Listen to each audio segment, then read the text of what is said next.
Hello, dear students. Today we are going to do with the simple present tense or the present indefinite tense. So I would request you to please like and subscribe this channel so that you can see the information of this channel from this channel at the first when you open your YouTube channel. So this is the simple present tense, and I would also request you to see it till the end, because I am going to tell you about the crucial things that may not be possible to get for you. So simple present tense, this is a simple tense, but its uses are bit complex for the students. This is the first tense taught in the schools, but students make a lot of mistakes in this. So first of all, its uses are important. Rules we all learn from the books, from the internet, from our teachers, but the uses we forget. So uses are to describe, ये tense कहाँ पे use किया जाता है? जब हम habits की बात करते हैं, अनचेंजिंग सिचुएशंस की बात करते हैं, जर्नल ट्रूथ्स की बात करते हैं, या फिक्स्ड अरेंजमेंट्स की बात करते हैं। या इस चीज़ को सिंपली समझा जाए कि इस टेंस को तब यूज़ किया जाता है जब हम रेगुलरिटी की बात कर रहे हैं, कोई काम रेगुलरली हो रहा है, ठीक है, और जनरल नॉलेज की कोई बात है, या कोई अनचेंजिंग कंडीशन है, उसके लिए हम ये यूज़ करते हैं। इसके जो रूल्स हैं दैट वी ऑल नो कि जस्ट हमने बेस फॉर्म यूज़ करनी है, first form of the verb, जैसे आई, वी, दे, यू, या प्लूरल्स के साथ हम बेस फॉर्म यूज़ करते हैं, फर्स्ट फॉर्म, और थर्ड पर्सन जो होता है ही, शी, इट, कोई नाम है उसके साथ हम एस और ई एस ज़रूर लगाते हैं। ये एक रूल है। तो इस वीडियो के एंड में मैं आपको ये भी बताऊंगा कि ई एस कहाँ पे लगता है और एस कहाँ पे लगता है। ज़्यादातर स्टूडेंट्स जो हैं वो एस लगा देते हैं ई एस लगाने की बजाय, तो हम वो भी आज डिस्कस करेंगे। तो सिंपल प्रेजेंट टेंस का यूज़ हमने किया। ऑल टुगेदर हम ये समझें कि हम habits, journal truths, repeated actions, जहाँ जो काम हम बार बार करते हैं, जैसे आपसे पूछे कि आपकी डेली रूटीन क्या है, तो आपने इसको सिंपल प्रेजेंट टेंस में मतलब आंसर देना है इसका। तो वर्ब की फ़र्स्ट फॉर्म आपने लगानी है, ठीक है। इमोशंस या विशेस के लिए भी यूज़ करते हैं। हैबिट्स के लिए फॉर एग्ज़ाम्पल कहा गया है कि आई स्मोक, तो मैं स्मोक करता हूँ, ठीक है। तो मैं स्मोक करता हूँ, उसके लिए ये मेरी हैबिट है, और इसके लिए मैं यूज़ कर रहा हूँ सिंपल प्रेजेंट के साथ सिर्फ वर्ब की फ़र्स्ट फॉर्म, ठीक है जी। तो I work in London, this is the unchanging condition या सिचुएशन। तो यहाँ पे भी मैंने वर्ब की फ़र्स्ट फॉर्म लगाई है विदाउट एस और यस दोनों में, क्योंकि यहाँ पे आई है। तो उसके बाद है कि इस टेंस को और कहाँ पे यूज़ करते हैं। ऊपर वाले यूजेस मोस्टली टीचर्स करवा देते हैं क्लास में। नीचे वाले यूजेस हैं जो अभी हम करने जा रहे हैं, जो लॉन्गर लाइफ में काम आते हैं, क्योंकि इस वीडियो को हमने इंग्लिश को परफेक्ट करने के लिए देखना है, ना कि अच्छे मार्क्स लाने के लिए सिर्फ देखना है। तो सबसे पहले टू गिव इंस्ट्रक्शंस और डायरेक्शंस, जब हम इंस्ट्रक्शंस या डायरेक्शंस देने की बात करते हैं तब भी हम ये जो टेंस है यूज़ करते हैं। फॉर एग्ज़ाम्पल, आप 100 मीटर आगे जाइए, फिर आप लेफ़्ट को मुड़ जाइए, तो आप इंस्ट्रक्शन दे रहे हो या डायरेक्शन बता रहे हो कि आप इस साइड पे जाइए, किसी को हम रास्ता दिखाते हैं। तो अगली चीज़ है कि कोई भी फिक्स्ड अरेंजमेंट है प्रेजेंट में या फ्यूचर में, उसके लिए हम यूज़ करते हैं। जैसे फंक्शन कल है 9 बजे, तो हम आज ही किसी को बता रहे हैं कि tomorrow the function starts at 9 AM और PM, whatever we want to say, ठीक है, for the future arrangements as well as the present arrangements as well. तो अगली चीज़ है to express future time after some conjunctions, जैसे after, when, before, as soon as, until, ये कुछ conjunctions होते हैं।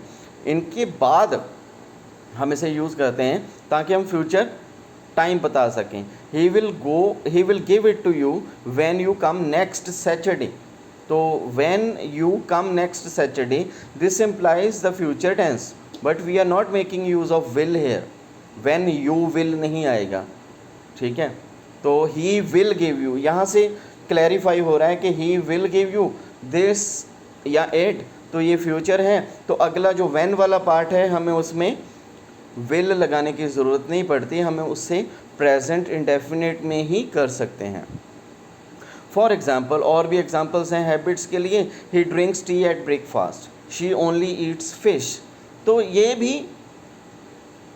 हैबिट्स हैं कि वो ब्रेकफास्ट में चाय पीता है, ये हैबिट है। उसकी हैबिट है वो मछली ही खाती है। उसकी हैबिट है कि वो टेलीविज़न रेगुलरली देखता है। तो दिस इज़ हैबिट। अगली चीज़ है फॉर रिपीटेड एक्शंस और इवेंट्स, जो काम हम बार बार करते हैं। We catch the bus every morning, ये काम हम बार बार करते हैं। I get up early in the morning, ये भी काम हम बार बार करते हैं। It rains very every afternoon in the hot season, hot season में हर दोपहर को बारिश होती है, तो ये भी एक रिपीटेड एक्शन है। They drive to Monaco every summer, हर छुट्टियों में वो, हर समर में वो मोनाको जाते हैं। तो ये भी एक हैबिट है, रिपीटेड एक्शन है। तो अब हम ये भी समझेंगे कि इस टेंस को हम प्रेजेंट इंडेफिनिट क्यों कहते हैं। इनडेफिनिट का मतलब होता है ऑपोजिट ऑफ डेफिनिट, मतलब जो पक्का नहीं है। तो अगर हम हैबिट्स की बात कर रहे हैं या रिपीटेड एक्शंस की बात कर रहे हैं, फॉर एग्जांपल मैं कह रहा हूँ I get up early in the morning at 7 AM, I get up early in the morning, तो ये ज़रूरी नहीं है कि I get up always early in the morning. Sometimes I may not be well, sometimes I have to celebrate my holiday, I get up late. Sometimes I am not well, I have to get up late. Sometimes I have to go somewhere, I have to get up early. So this is not definite, that is why we have kept its name indefinite. अगला use है for instructions और directions. ये हमने कर लिया है कि हम एक पैकेट को खोलें और उसमें उसके जो कंटेंट्स है पानी में डाल दें, ठीक है, जो भी पैकेट में है उसको धोने के लिए, ये भी एक इंस्ट्रक्शंस है। फिक्स्ड अरेंजमेंट्स हमने अभी किया था।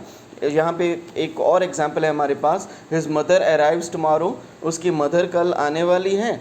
आवर हॉलीडेज स्टार्ट्स ऑन 26 मार्च, तो आवर हॉलीडे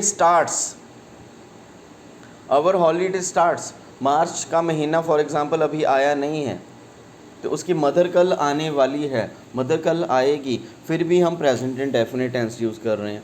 अवर हॉलीडे जो हैं जब 26 मार्च को शुरू होंगे हमारे, तो इसके लिए हम प्रेजेंट इंडेफिनिट टेंस यूज़ कर रहे हैं। फ्यूचर कंस्ट्रक्शंस जो हैं उसके लिए भी, she will see you before she leaves, वो मिलेगी आपको जाने से पहले, इसमें शी लीव्स हमने प्रेजेंट इंडेफिनिट टेंस यूज़ किया है। He will give it to her when she arrives, ठीक है, व्हेन शी अराइव्स में भी हमने present tense indefinite tense use किया है। और अगली चीज़ है कि प्रेजेंट इंडेफिनिट को हमने दो चीज़ों में डिवाइड कर दिया कि वर्ब में हमने अभी किया था कि वर्ब में अगर ही, शी, इट या सिंगुलर हो, मतलब एक चीज़ हो, सिंगुलर्स हो, वन नेम हो, तो हम एस और ई एस लगाते हैं वर्ब के साथ। नेगेटिव बनाना हो तो हमने डज नॉट लगाना है। और बाकी जितने भी हैं, दे, वी, आई, यू या प्लूरल्स, उनके साथ हम सिर्फ बेस फॉर्म यूज़ करते हैं और नेगेटिव के लिए डू नॉट यूज़ करते हैं, ठीक है, चाहे वो नेगेटिव हो चाहे क्वेश्चंस हो। तो हमने उन चीज़ों का ध्यान रखना है कि कहाँ पे हमारा जो सब्जेक्ट कौन सा है उस हिसाब से हमने करना है। अगली चीज़ है कि कोई भी वर्ब अगर वाई में एंड हो रहा है, वाई में हो रहा है, जैसे फ्लाई है, ठीक है, तो हमने उसकी बेस फॉर्म को चेंज करना है।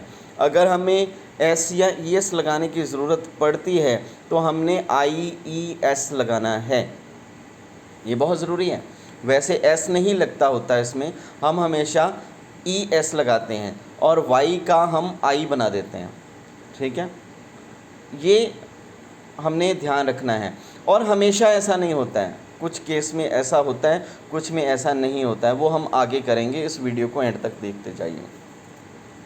तो आगे हम जो चीज़ करने वाले हैं वो बहुत क्रूशल है, क्योंकि हम गलती करते हैं बार बार कि एस कहाँ पे लगाएं और ई एस कहाँ पे लगाएं, ठीक है। वैसे तो टीचर्स हमें क्लासेस में सिंपल रूल बताते हैं, जहाँ पे आपको बोलने में आसानी हो वो आप लगा लीजिए।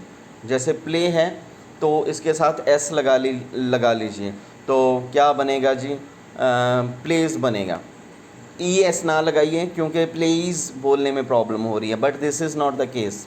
हमने ऐसा नहीं करना है। हमारा एक सिंपल सा रूल होता है, कुछ सफिक्सेस आपको याद करने पड़ेंगे कि अगर वर्ड की एंडिंग डबल एस में हो रही है, वर्ड की एंडिंग एक्स में हो रही है, एस एच में हो रही है, सी एच में हो रही है, तो हमने ई एस लगाना है। ठीक है जी, इस चीज़ को हम रिपीट भी करेंगे, आगे जाके इसकी एग्जांपल भी करेंगे। तो अभी के लिए एक थोड़ी सी एग्जांपल्स देख लेते हैं। He goes to school every morning. तो एंड अगर ओ से हो रहा है, एंड अगर ओ से हो रहा है तो हमने ई एस लगाना है। शी अंडरस्टैंड्स इंग्लिश, तो एंड इसमें डी से हो रहा है तो हमने सिर्फ एस लगाया है। मिक्स, एंड अगर एस एक्स से हो रहा है तो हमने ई एस लगाना है। एंड अगर वाई से हो रहा है, हमने किया था, तो आई ई एस लगाना है। अगला मेन क्वेश्चन ये होता है, जैसे हमने अभी किया था कि कहाँ पे एस लगाएं और कहाँ पे ई एस लगाएं। तो सिंपल सी बातें हैं, मैं फिर रिपीट कर रहा हूँ कि अगर एंड ओ सी एच मतलब च श डबल एस एक्स या जेड से हो रहा है तो हमने क्या लगाना है, ई एस लगाना है। जैसे डू का डज बनेगा, चर्च सी एच से हो रहा है तो ई एस लगेगा, फ्लरिश एस एच से हो रहा है तो ई एस लगेगा, बॉस डबल एस से हो रहा है तो ई एस लगेगा, कोक्स एंड एस एक्स से हो रहा है तो ई एक्स लगेगा, क्विज एंड जेड से हो रहा है तो हमने एंड में जो इसका सफिक्स लगाना है वो ई एक्स होएगा।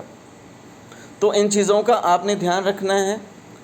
तो ये था हमारा प्रेजेंट इंडेफिनिट। मेरे ख्याल से आपको समझ आया। कोई भी इसमें आपको कमी नज़र आती है या आप कोई क्वेश्चन पुट करना चाहते हैं तो आई रिक्वेस्ट यू कि आप इस चैनल को सब्सक्राइब करके बेल आइकन दबा के इन चीज़ों को आप बार बार देखिए ताकि और आपको और क्लियर हो। कोई डाउट होता है तो आप पूछने के लिए आप कभी भी मैसेज जो है इनबॉक्स में लिखा होगा, मेरा नंबर जो है पर्सनल फ़ोन नंबर, वो आप उस पर कॉल